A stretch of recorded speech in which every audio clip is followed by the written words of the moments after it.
We will be starting in just a moment. I see a number of folks joining, so we'll give it one more minute and then we'll start our conversation. Thank you. I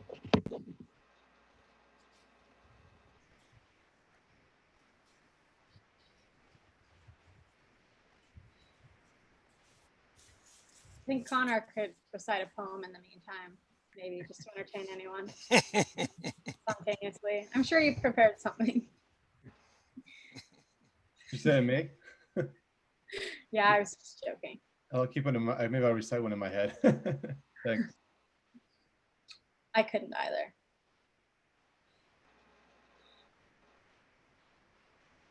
Okay, we're gonna get started. I want to welcome everyone and thank you for joining us for this really important discussion around rural America and urban America and what's happening economically on the ground, differences and similarities.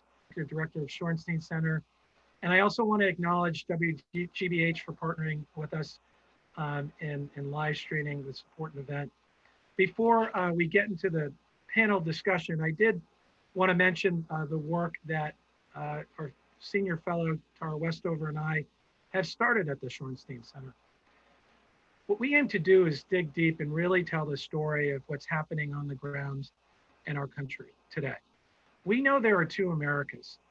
There's one America where people are connected to an ecosystem that gives them solid financial foundation. And there's another America where they're not connected to that ecosystem. And beneath that, of course, there are racial disparities and regional disparities. We know that the traditional way that we measure what's happening to the health of our economy, unemployment, GDP, and stock market are insufficient as far as capturing the two Americas that we live in.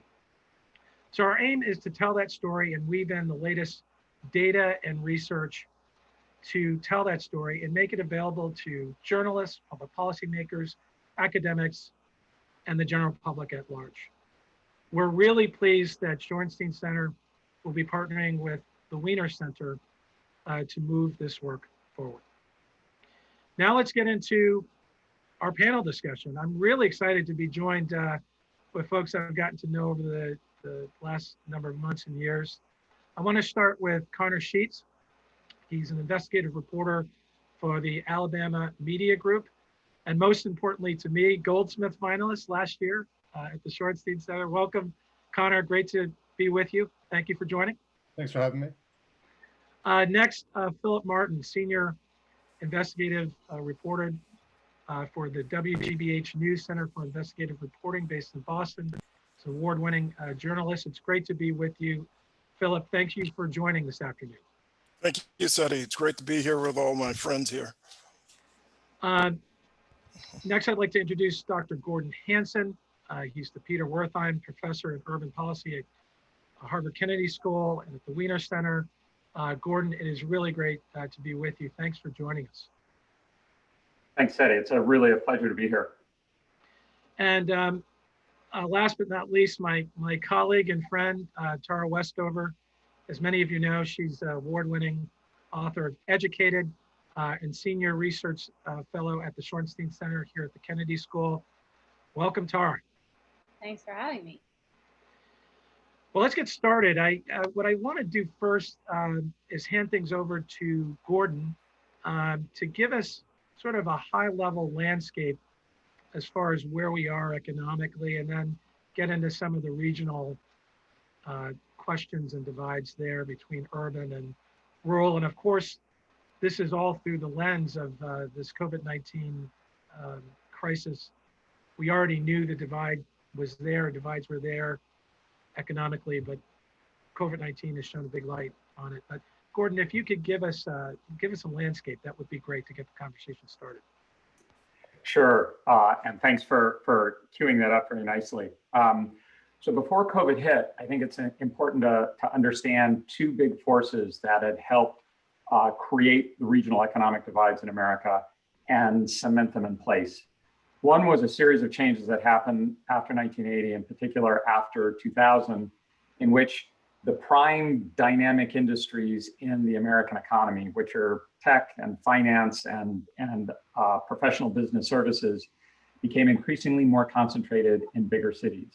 That's where the productivity growth happened. That's where the income growth happened. That's where young, educated workers concentrated.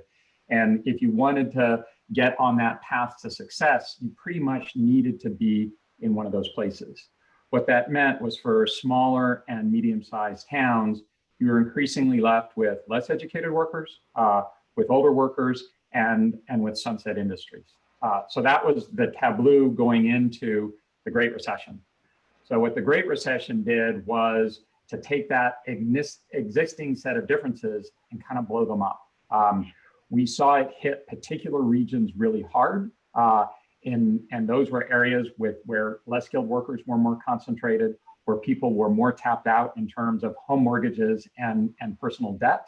And the job loss that was experienced after the Great Recession, we only got part of that back over the intervening 10 years. It's a lot of discussion about unemployment rates. I know that Setti, you and Tara have talked a lot about kind of how we measure and how we communicate a sense of social and economic dislocation. I'll throw out my own personal favorite statistic, which is just how many people have jobs, what fraction of the working age population is employed. And we saw that drop by about 5%, which is a big change during the Great Recession. Only clawed about half of that back, but we clawed almost none of it back in the places that were hard hit. So that's the tableau when COVID hits, and COVID has had so far played itself out in 3 acts. Act 1 was just kind of the across the board shutdown, and that kind of hit everybody the same. And that was April to May. Then in Act 2, we had this partial reopening, and then we got to see the frontline industries that were hit most dramatically: hospitality, retail, travel. And those are actually more concentrated in bigger cities. So bigger cities saw the larger increases in unemployment and more of that immediate hardship. And so our sense right now is that rural areas, smaller towns might be a little bit more insulated. But now we're going into Act 3, and that's where the fallout of all of this will start to hit. And that's going to start to look like a more normal recession. And what happens in more normal recessions is that less skilled workers take harder hits. Those who are more indebted take harder hits, and those who are not tied to those dynamic industries, the ones that have been driving US economic growth for the last couple of decades, are going to have harder times for economic recovery. So right now we've been really focused on kind of what's happened in bigger, more successful cities. I think as we go forward in time, our concern needs to revert back to the areas that we had lost sight of, the left behind America, because they're set up to experience a lot of pain in the remainder of this year and in the next year. Thank you, Gordon. I want to shift to Philip. Gordon describes this dramatically altered landscape in the last 4 or 5 months in urban areas, in particular cities in particular, that could shift again. But we know pre-COVID, as Gordon acknowledged, there are inequities in all these places. I wonder if you could share, as a journalist, Philip, your observations of what you've seen over the last several months, sort of, putting transferring the data into story and observation. Tell us what you're seeing. Sure, absolutely, Setti. Thank you. And thank you, Gordon. It's awful. I will preface it that way. I've spoken with hotel workers, or those who were working in hotels, of course, before COVID-19, housekeepers, people who cook for a living, folks who clean, so on and so forth. Not just hotels, but I'm giving hotels as one example of the hospitality industry that Gordon referenced. These people are out of jobs. They were doing badly before, struggling for $15, if you will, $15 an hour in some places, some struggling for $12 an hour. In Massachusetts is better than most in terms of payment to hospitality workers, but they're really struggling now. And I've been talking with these folks on the ground, and their lives are just absolutely miserable. And the notion that that you cannot pay people, extend something that the Senate and the Congress and the president collaborated on earlier, and extending $600 a week to these workers, and now balking at that possibility, balking at paying people money that they need and deserve. That's a big part of the landscape right now. I'm going to focus for a second, Setti, on something else that's specific to this landscape, which is small businesses, Black and Latino owned businesses. You take the $659 billion PPP that was supposed to extend to everyone, and so on and so forth, and you find that very few Black and Latino firms have received these loans. This far into the season, when many of these loans, of course, the funding has pretty much dried up. There's some still available, but minority firms, Black and Latino firms, have received very little of this. Now, you take this fact with the fact that here in Massachusetts, for example, we've been doing a series, WGBH, called The Color of Public Money. And we found out in the color of public money, money that is supposed to go to minority contractors, Black, Latino businesses. Well, that money has actually decreased by 25% over 20 years. A lot less is going to minority firms in 2020. In 2019, it was particularly bad. But during this COVID period, during this pandemic, many of these firms have absolutely gone bust. Why is that important for the broader community? Well, we know that if you have thriving Black and Latino businesses in your community, that the community largely thrives. If you have storefronts that are empty, that are boarded up, then that also is problematic for the community. And so you drive up some of these streets, as I've done here in the Boston area, drive up Blue Hill Avenue, or lower Blue Hill Avenue, and you find a lot of businesses that were indeed thriving, or at least doing well. Barbershops even they no longer survive, and that is having a multiplying effect, of course, as this pandemic lingers and as the situation becomes worse, largely due to the inaction of our leadership in Washington. So that is sort of a summary of where we are. The color of public money, where you find $165 million less going to minority firms, Latino and Black firms here in Massachusetts before the pandemic, now exacerbated by this horrible crisis. And then on the ground with housekeepers and folks who are still working, even like in supermarkets. They were given, for example, a bonus. This is a story I covered earlier. Supermarket workers were given a bonus as this pandemic marched on to take Gordon's words, in Act 1 and 2. And in Act 3, the supermarkets are telling supermarket workers, we're basically rescinding that money. We think we've given you enough. We've given you an incentive to work. We've given you an incentive to stay on the job.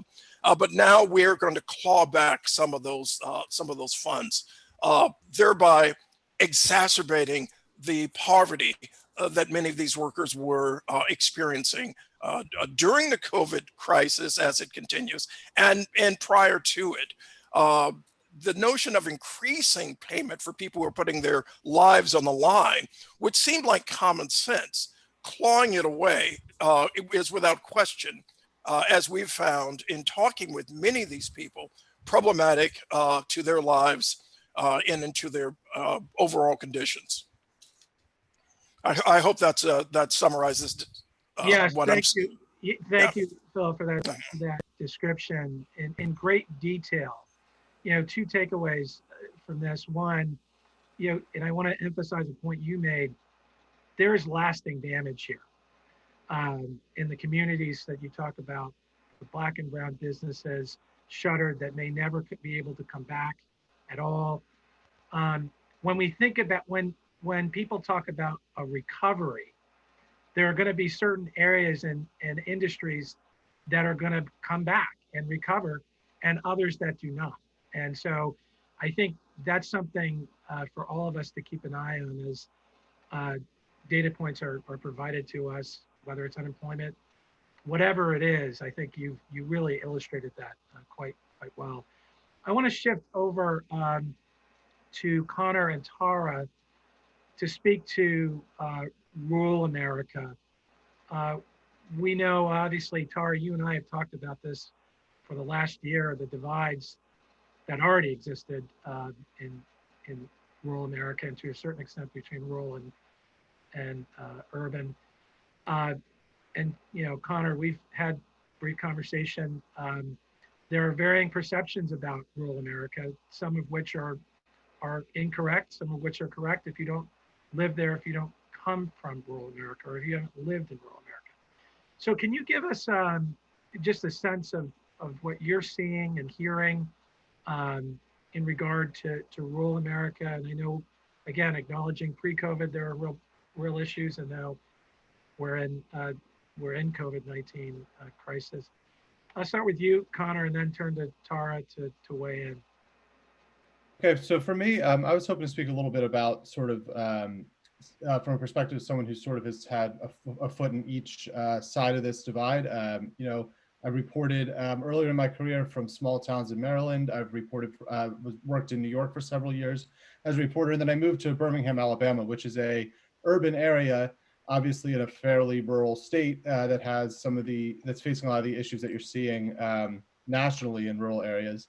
And so for me, I think, continuing to live in more of an urban area but reporting on these rural areas, I have a somewhat unique perspective of being able to see, sort of what issues are impacting both communities and in what ways. And so I think, but to start out with a little bit, I mean, I think this divide that we were talking about, and that this, that it's important that we're talking about in this webinar today. I mean, I think that is a real thing. I think for, the past 10 years leading up to maybe, a couple of years ago, we saw that a lot of, as we were talking about earlier, I think Phil was talking about jobs were moving to, or Gordon was talking about, I think, you're seeing jobs moving to the cities. It's something we're seeing all around the world, China, places like that, where parts of sub-Saharan Africa, where jobs are moving to cities and, economic opportunities. And there's young single people are moving away from, farming communities or more rural communities to chase opportunities. And in cities, as cities have kind of been repopulated to a degree.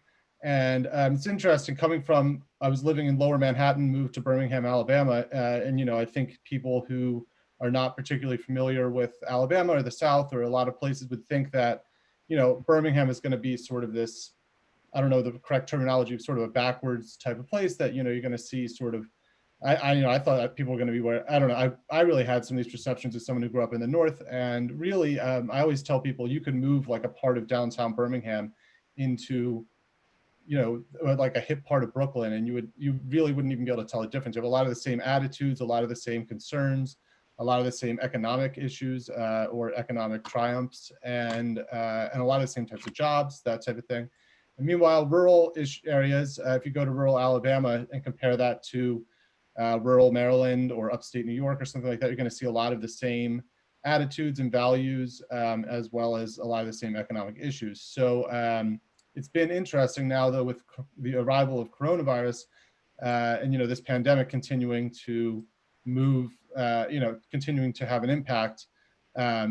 I think that we're seeing a leveling between urban and rural areas. And now for myself, I'm not an economist, I'm a journalist. I'm talking from a perspective of just what I'm seeing on the ground. But, last month, I think I reported on literally, hundreds of people long unemployment lines at the Department of Labor, where people are standing all night under the elements, waiting to try to fix their issues with unemployment or try to get some unemployment benefits.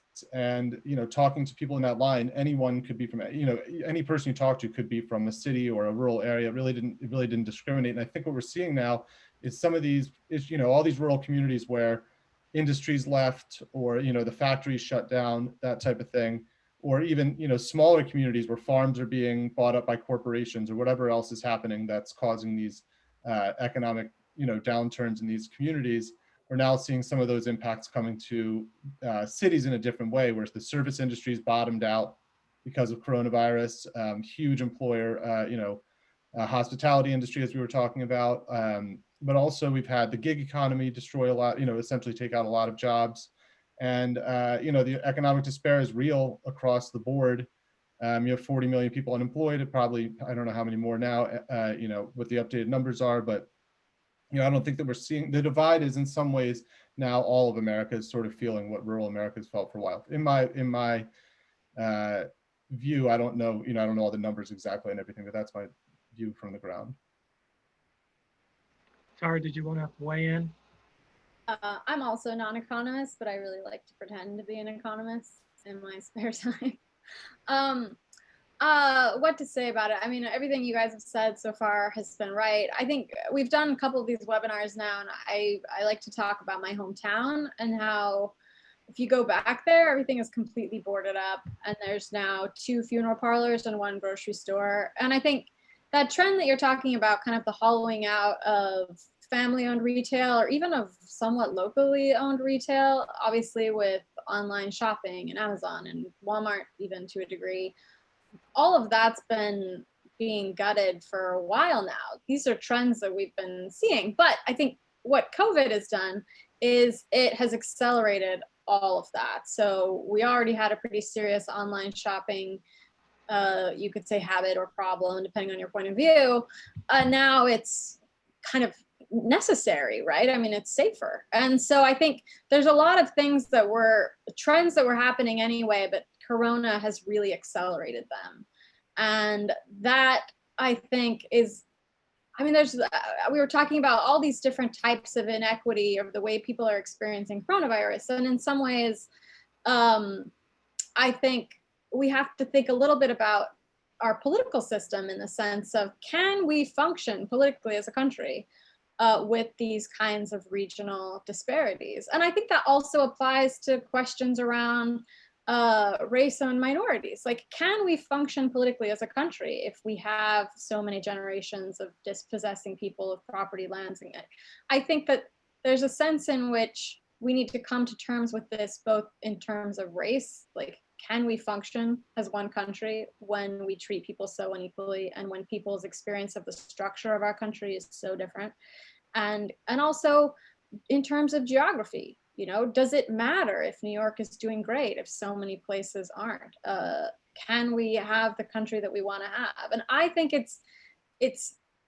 we're starting to learn that that was always an illusion. The idea that if things were going well in the capital of a state, it was fine if the rest of the state was dying. That turned out not to be real. And as we've become more separated geographically, we never spend time with each other in person because we all live in different places and we all have different friends and everyone's kind of in their little bubble. The more that we've separated from each other, the irony is we've had more of a negative impact on each other probably than we've ever had. We hate each other more than we ever have. And it's the nature of democracy that we kind of can't live or can't function, I think, with these kinds of deep divides. And so I think sometimes it can be hard to say, well, why should I live in Boston, why should I care about what's going on in Alabama or even rural Massachusetts? And I think what we've seen in the last 4 years just of our politics is it's all one country and it will reach you eventually. So, you have to care because it's your country.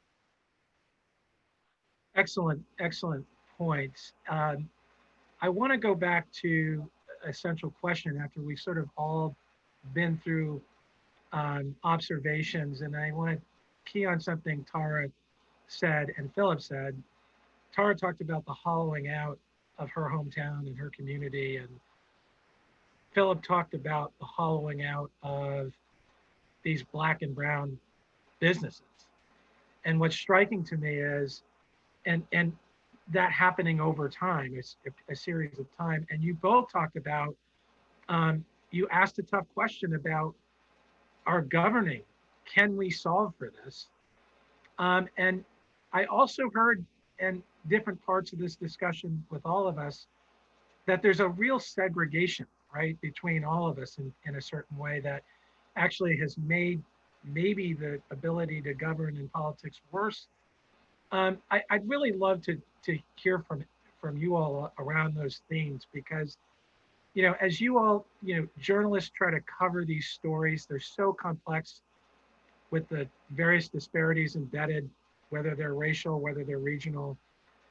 How do we first, how do we tell the story, this complex story? How do we begin to do that? One, two, asking a central question: what needs to happen moving forward? I'll let anyone jump in based on those comments. I think, for one thing, just briefly, I think we need to be better at connecting the dots.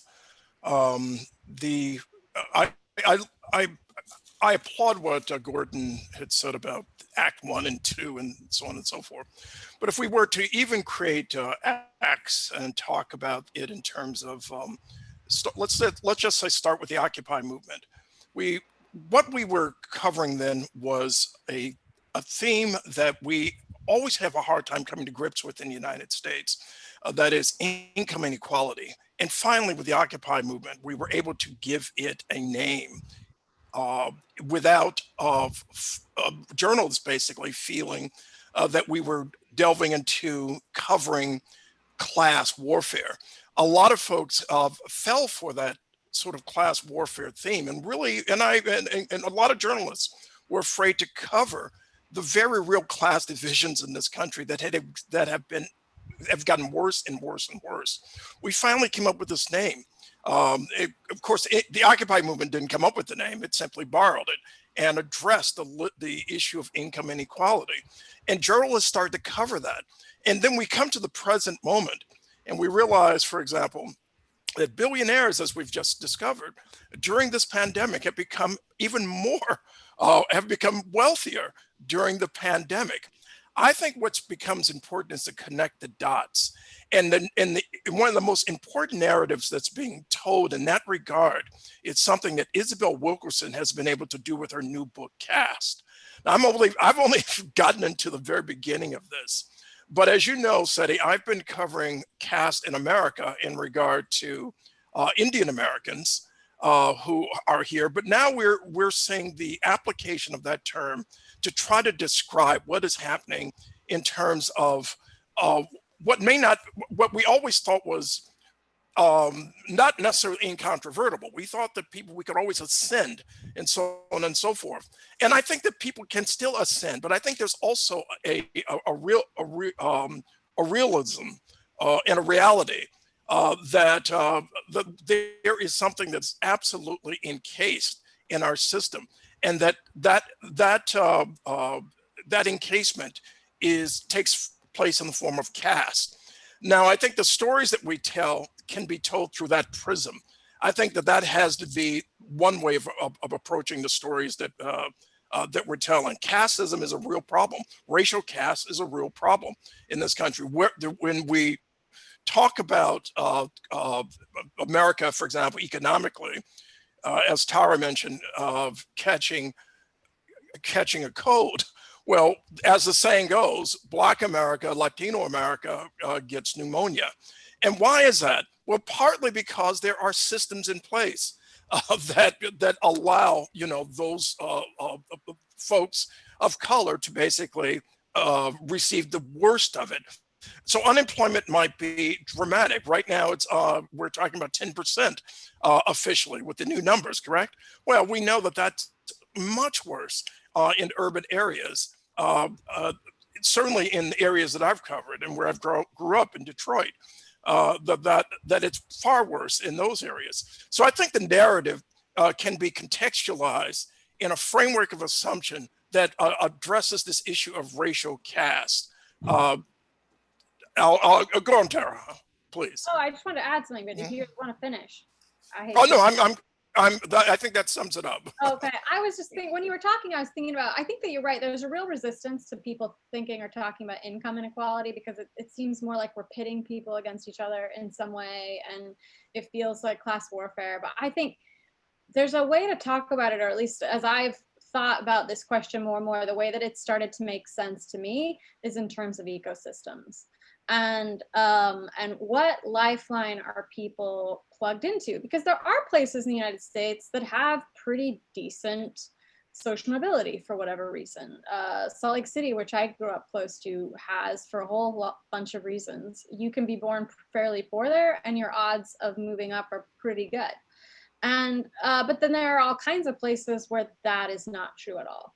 And where places that used to be thriving are dying, or places that actually haven't had functional systems for a really, really long time, and maybe because of discrimination and because of policies that we put in place. But I think sometimes we lose this ideological battle because we only talk about individuals, and it's very easy to kind of fall back then and say, well, personal responsibility and people should lift themselves up, and it's almost too easy to dismiss that. But I think what's very hard to dismiss is the ecosystems. You look at what did districts, and this plays out, I know the rural numbers better, but I'm sure that if you're looking at any minority community, you're going to see the same thing or much worse. But I think you look at what people have lost in terms of GDP production in rural areas, how much of the GDP did they contribute 10 years ago? And you'll find it was about half. And then rural communities now, it's half what it used to be. So now Democratic districts, for example, which tend to be more urban, actually produce about 63% of GDP. This was in the Wall Street Journal recently. And Republican districts, which tend to be more rural, produce half of that in the 30s, I think 36. And that used to be equal.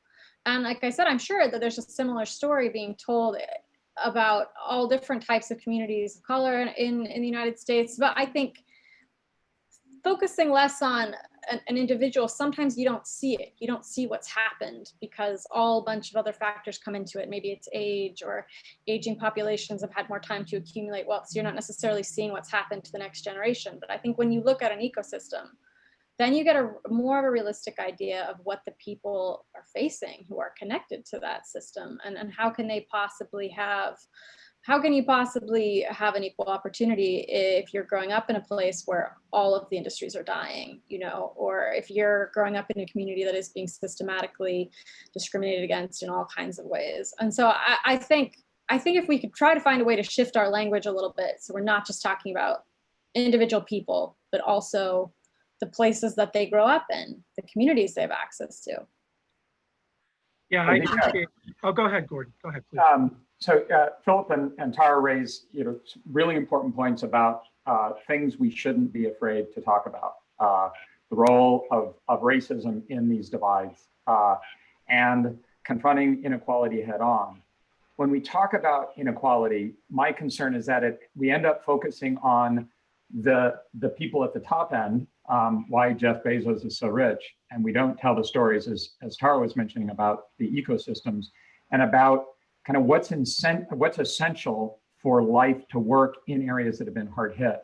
So let me just give you one example there. This is unusual for economists. We don't give examples, we give statistics. But I want to tell you about a particular community, Martinsville, Virginia, which is in the southwest corner of the state.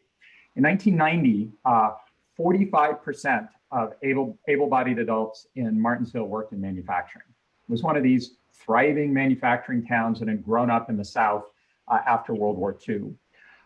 Today, only 13% of able-bodied adults work in manufacturing. What did those old factories produce? Furniture and knitwear, and China just blew the place out of the water. That happens. The problem was Martinsville, because of the way in which its ecosystem is disconnected from the rest of the country, absorbed that loss by those workers essentially just leaving the workforce. In 1990, 3/4 of those adults in Martinsville had a job. Today, it's only 50%. And the consequence of that job loss, which is a fundamental part of talking about inequality, means people are losing their houses. And when they lose their houses, being able to maintain their small businesses, families break apart. And so understanding the nature of the shocks that are hitting these places and what it means in those communities is something I think has been missing from the discussion. Yeah, the death spiral, right? Where a tax base shrinks, the schools suddenly are more impoverished, so they can't necessarily start investing in a different kind of education to train students. I mean, a whole lot of factors set in when you have a big shock like that. Housing prices drop when a factory closes at the exact moment that people would want to sell and move away. All kinds of things happen to a community that once you take away a lifeline like that, you can get a death spiral where the whole thing just falls apart and they can't rebuild. Connor, were you going to make a comment?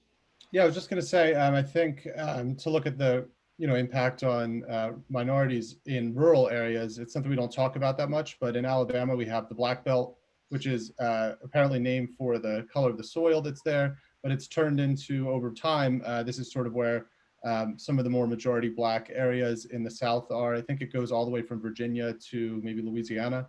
And it's sort of a region of the country that's very agrarian and has a long history of a lot of where the civil rights movement happened in these areas. And I think what you're seeing that's interesting and really disheartening is in places like Selma, for instance, that people are aware of, but other cities, smaller cities that are not as, that are more rural and that type of thing. As you see these economic opportunities dry up, you're seeing these, communities that have been, majority Black communities for years. These are counties in Alabama where, most of the elected officials are Black.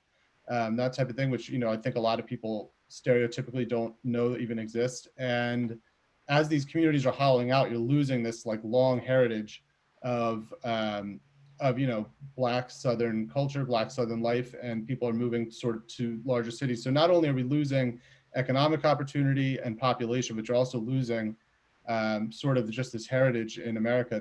And I think that's happening across the country too. You go to white farming communities in Indiana or something. I'm sure you're seeing a similar thing where people who've been there for generations are kind of just assimilating into cities. And not only are we seeing, sort of all these cities kind of homogenizing in a way, then corporations sort of are coming in. And when the local retailers are going out of business, you're seeing, Walmart or, increasingly Dollar General. There's a really interesting article in New Yorker recently about Dollar General, dollar stores coming in and just sort of replacing everything, all of which pay very low wages. Really, you can't sustain, an economic life off working at the Dollar Tree. In a long term, you can't build a wealth or build any kind of real life off that. And so some of these places are just dying, and I just don't see how they ever really come back. Some of these smaller towns, and as I was saying, they have these long-standing traditions and heritages, whatever race is, majority in those areas. And it's just, that's just another angle that I don't think we talk about that much. Tara, were you going to say something? I was just thinking how I think that this is one thing that I think does actually unite urban and rural US is this kind of almost depersonification of workers, where I read the sentence the other day that really struck me, where someone said it's almost like workers don't exist anymore, only their time exists. You buy 15 minutes of their time or you buy an hour of their time. And that's what the gig economy is essentially. It's like corporations, I think, used to have to take on workers, and it was more like a marriage. If the company did well, the workers did well, and you were responsible for them to some degree, whatever happened. And now the gig economy is the extreme opposite of that. The gig economy is that people are more or less expendable, and you really only ever have to pay for the exact 10-minute increment of their time that you use. And there's something really just lacking in fundamental dignity about that. I mean, it seems like the ultimate way that corporations and companies and even us as consumers are just using people without any regard to what they need in their lives, the fact that they're human beings. And on the extreme end of it, I think you see kind of Uber and just buying or TaskRabbit buying 15, 20-minute increments of someone's time. But I think you see it also with larger companies, Walmart and Amazon, where I know with Walmart, you work the exact amount that you can so that you don't have to have benefits, the 39.5 hours. And what was it, 40% of Walmart employees are on food stamps. And the corporation is buying people's time, but it's not actually treating the workers as if they are human beings. It's a strange social contract that I don't think we had before. I think workers used to be treated like people. And if the company did well, the workers did well. And now you see this incredible divergence between how well a company is doing and the profits a company is making and how well its workers are doing. It's like, That's a direct connecting of the dots between urban and rural in many different ways. I want to just, there's a few questions that came in. I'm going to kind of summarize them. We've gotten a lot of questions about two things. One, broadband and technology, particularly now at the COVID state that we're in, moving into the fall, and then schools. So I would really love to hear from all of you around, as we move into this question of schools in both urban and rural, and we already had challenges as far as disparities before COVID within urban and rural environments. But now with COVID, describe that challenge, which is in some cases a life and death challenge. In some cases, it's people just trying to survive with the economic conditions we're in. So I'd love to hear really from all of you, because there's a lot of anxiety and fear, quite frankly, around this question in a lot of different communities. I don't know who wants to jump in first. I could weigh in. Okay. Sorry. Yeah, I was just going to say, I think that I think a lot of these issues sort of combine together to create like what I think Tara referenced as the, you know, the death spiral of some of these communities. You know, the jobs are sort of leaving these communities. You're seeing human beings leaving rural communities. And at the same time, obviously the tax base is falling. They have less money for schools. That, you know, probably less likely that, I mean, it's, you know, obviously less likely that rural areas are going to have broadband internet or other, you know, services that can help them build economic opportunities. And as these continue, I think they wrap together to, you know, so there's less economic opportunity, there's less money for schools, there's less people paying taxes, and it just turns into a almost inevitable thing where you're not seeing people have the same opportunities in rural areas that you might see in a city that's able to invest in some of these things. This also applies to social services and other things across the board, where you know, it also increasingly becomes more attractive to move to a city if you can afford it, or if you can, you know, somehow have that opportunity. So I think a lot of this stuff kind of combines together with a lot of everything else we're talking about. And I think a lot, you know, as you have more corporate control of businesses and that sort of thing, more of the money is being taken out of the community in other ways by the corporations and not reinvested. And it's very hard to see how that doesn't continue going forward and accelerate with what's going on with COVID. But, you know, if anyone has a positive take on it, I'd love to hear. I don't know about a positive take, Connor, but I do know that that the notion of or the dilemma that's posed about returning to school and the is in fact parallel with the existence or non-existence of internet of infrastructure for many communities. I was surprised to learn, not too surprised, but somewhat surprised to learn from Telemundo that 40% of Latinx households have no access to the internet. That obviously poses an extraordinary dilemma for families in trying to educate their children via Zoom and WhatsApp and other away from school technology. So you could see why folks are of many minds, parents who have to work in supermarkets or have to work in the Central Valley of Fresno area, so on and so forth. They have to be there. And then they have to wonder, well, what am I going to do with my kids? And the notion of sending your kids into a dangerous situation. You're already in a dangerous situation, and then sending your kids into a dangerous situation. When I think about rural America, I think about that's where rural America and urban America, in fact, find that's where the commonality exists on what doesn't, what is not available for many families, what is not available for many of these Latino families, whether they're in Chelsea, Massachusetts, a city, or whether they're in the Central Valley of Fresno, and then face, because they are the workers on the front line, face with what do we do with our children? Educate them at home where we aren't because we can't be there, send them to school where it's dangerous. we are dealing, it is indeed a dilemma. And I'm raising this both as a dilemma, but also as a possibility for change, to think differently about how we, the country, that is, when I say we, treat workers on the front line and their children. And how we think about the internet. We think about it almost, well, everyone has a computer. Well, everyone doesn't. But that's sort of the default assumption that we have as a nation. Our framework of assumption is such that what we have, we assume many people have, if it is as something as rudimentary as a computer. But of course, there are many who not only do not have a computer, who do not only have internet access, but don't have a computer at all. And I think that what this situation presents for us is an opportunity to think differently, and to basically jettison assumptions about if you will, the basic haves and have-nots in our society. It's probably much worse than we ever assumed. Again, with that figure that I again heard the other day from Telemundo, 40% Latinx households without internet access. That's extraordinary. Thank you. Yeah. Mm-hmm. So we're really living in an incredibly precarious moment when it comes to education.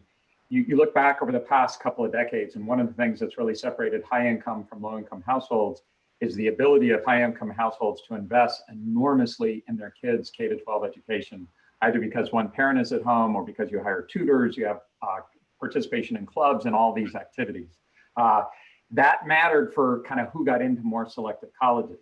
Now we're at a moment where that divide matters for who might finish high school or who might even go on to high school.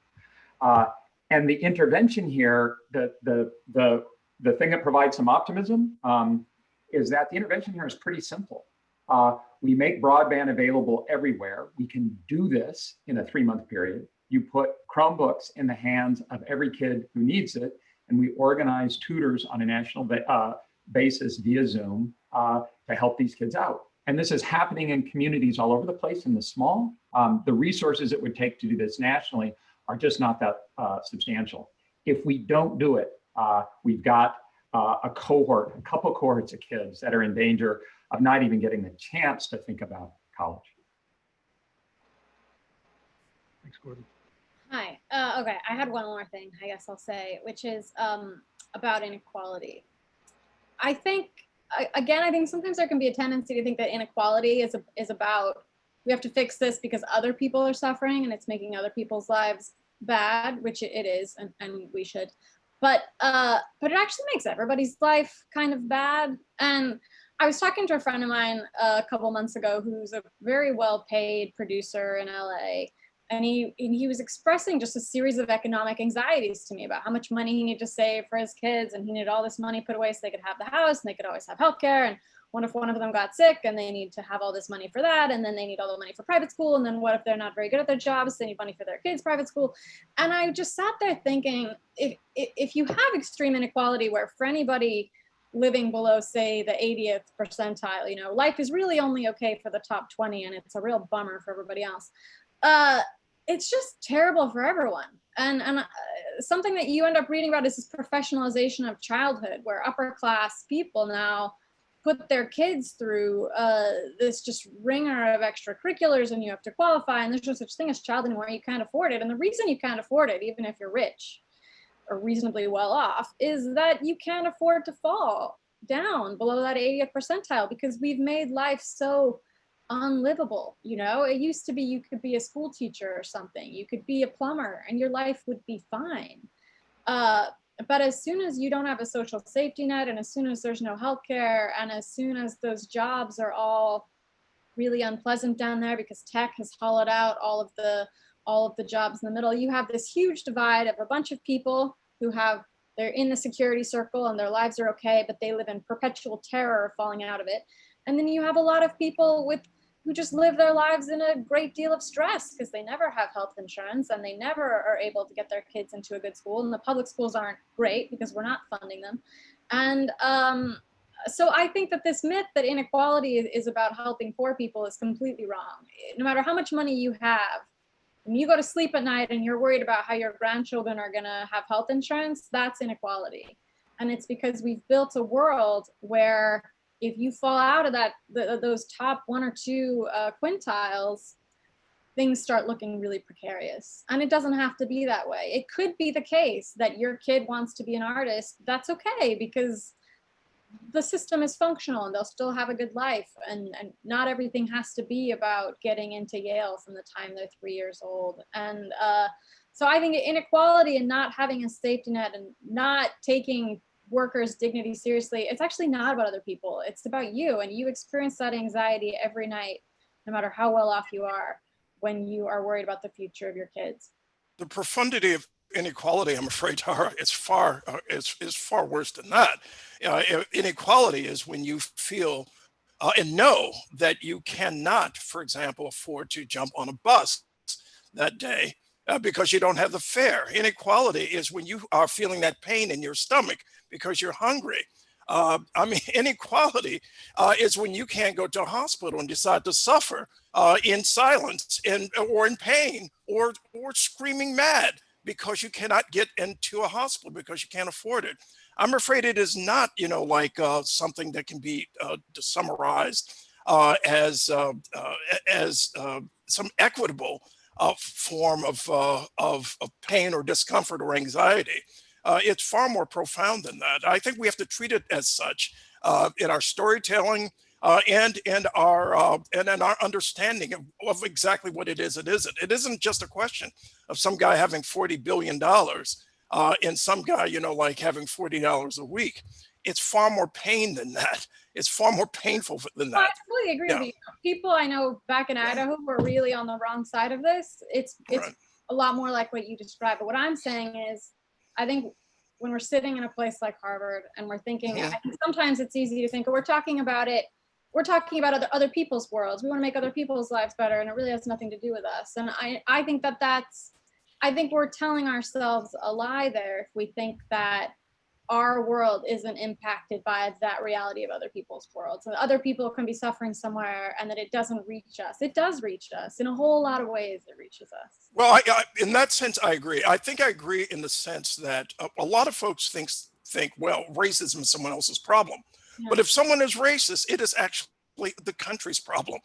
If that is what you're talking about. If we're talking about classism, it's not just the fellow down the street or someone in the Central Valley's problem, but it's also someone's problem in Hollywood, because it's what creates this inequality. Basically tears down the nation, and that is and communities and neighborhoods. And we're seeing that now. No one. That's right. No matter who you are, nobody ever feels fully secure. And indeed. And I think that's probably true with all kinds of prejudice, where there's always a slight risk that not just that it's other people, but that it's someone that you care about. Maybe it's you.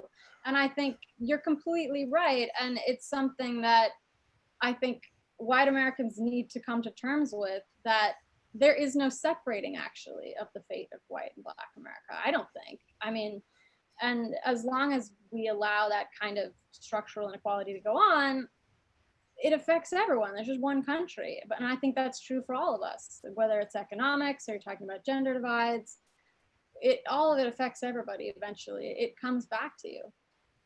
But it affects some more than others in terms of the real effect, in terms of the real impact. And I think that's what we have to keep in mind.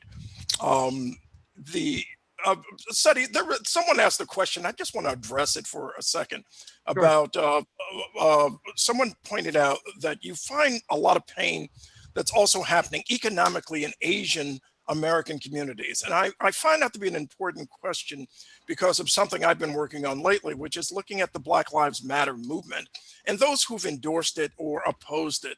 And within Asian American communities, you find, which is a huge community, like Latino communities, like Black communities, like white communities, you find different communities within communities.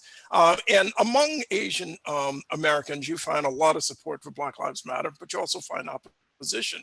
But I found something really interesting, and something a woman I spoke with who heads up Viet Aid, a Vietnamese immigrant center the Boston area. Something she said. She said, in my neighborhood in Fields Corner, when gentrification came, and it's there in a big way now, that if Asian Americans are going to be gentrified out of their homes, I mean, if Black Americans are going to be gentrified out of their homes, the same thing is true for Asian Americans. They too will be gentrified out of their homes. And that is a reason why she cared for Black lives, among the reasons that she cared for Black lives. And this gets back to, again, something you and I were talking about, Tara, that a lot of these issues are connected. You have to connect the dots economically. And I agree, we have to connect the dots in terms of what all of these things mean, contextualized within a framework of assumption, our view of poverty, our view of racism, who it impacts, who is affected, who is left out. And that, I think, is a really good example, that which was advanced by Vivian Leigh, that's her name, the executive director for Viet Aid. Thank turn you. it back to you. Yeah, thank you both, Tara and Philip. So I want to start to wrap up because I want to try to end on time, and I'd like to really give each of you just a quick final thoughts. You know, what I heard in this discussion was we need to start connecting the dots. These issues of inequality, systemic racism, and otherwise, we need to start connecting the dots. They're not just isolated. We started with differences between urban and rural, and it's devastating what's happening in our country in both urban and rural. And there are some similarities around the hollowing out of jobs for various reasons in urban areas and various reasons in rural areas. So with that, I'd like to sort of wrap up. We started with the urban rural question, and I want to get your final thoughts. Why don't we start with Gordon and Sure. So I'll just highlight three things in terms of what we want to focus on for how we can move the needle, both not just for the rural-urban divide, but the broader economic divide in which we live. One is the dignity of work. Nothing happens. We can't change anything unless we are getting people into jobs. And that needs to be just a fundamental focus of policymaking. Two is something that Connor highlighted is what is lost when some places disappear. There is social capital, there are institutions, there are traditions, and we need to internalize the value of those things when we think about where we want that work to happen.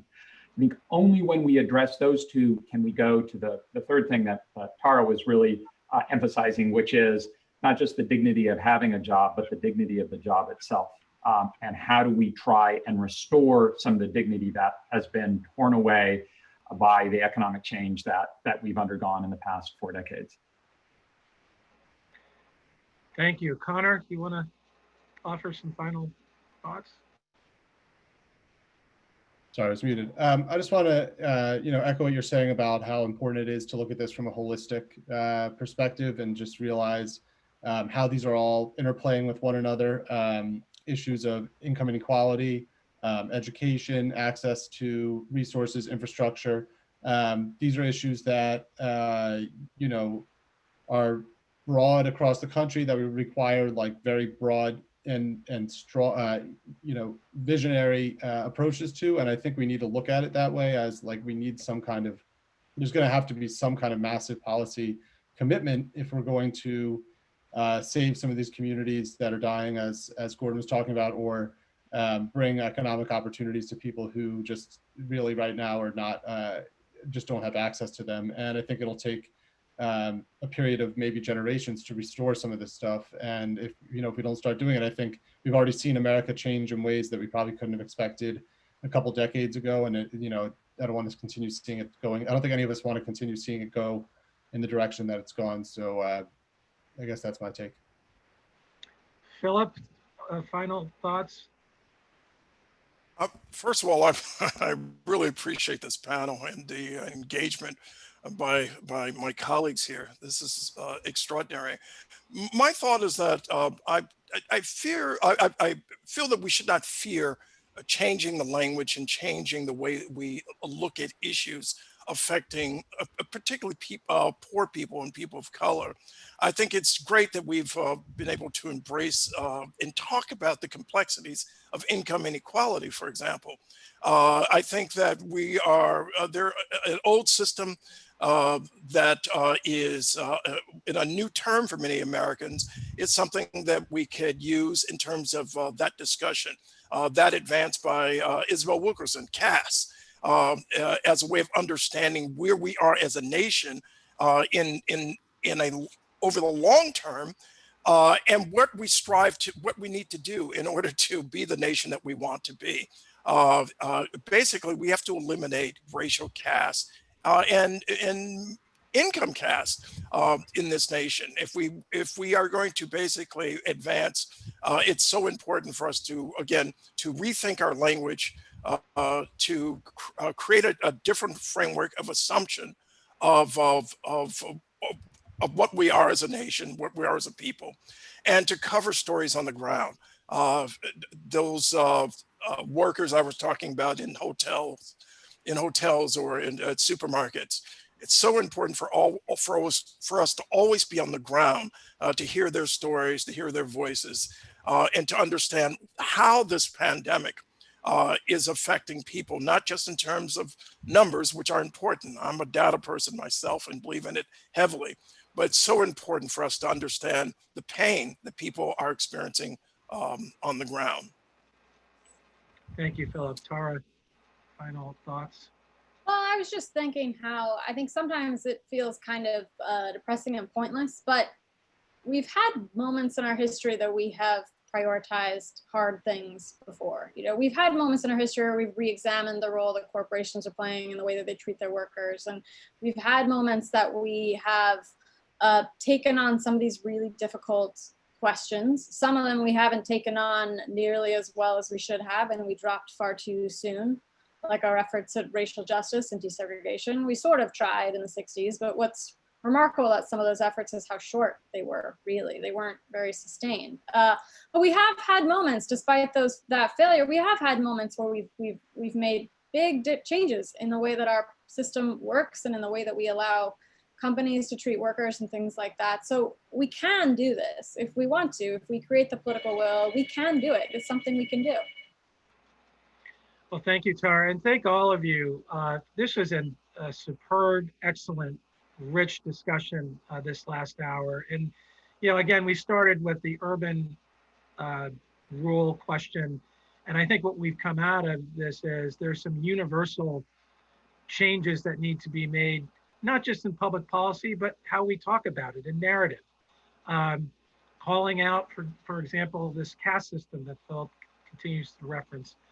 Calling out the real income inequality disparities and telling those stories from the ground up is incredibly important. And I appreciate all of your perspectives because this conversation needs to continue with a number of different people around the country, and it needs to continue with journalists and public policy makers as well moving forward.